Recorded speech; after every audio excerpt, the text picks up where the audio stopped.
جنت میں لے جانے والا تیسرا عمل یہ ہے کہ وفات کے وقت زبان سے کلمہ شہادت پڑھنا۔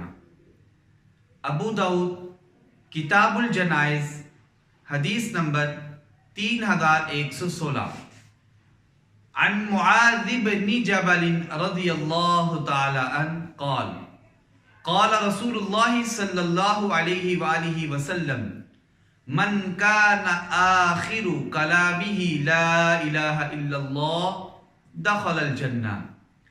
سیدنا معاذ بن جبل رضی اللہ تعالیٰ عنہ اس حدیث کے راوی ہیں۔ وہ فرماتے ہیں رسول معظم پیارے پیغمبر جناب محمد رسول اللہ صلی اللہ علیہ وسلم نے ارشاد فرمایا، جو بندہ بوقت وفات اپنی زبان سے لا الہ الا اللہ پڑھ لے وہ بندہ جنت کے اندر داخل ہوگا۔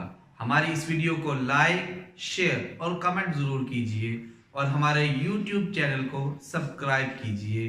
جزاک اللہ خیرا کثیرا فی الدنیا والآخرہ۔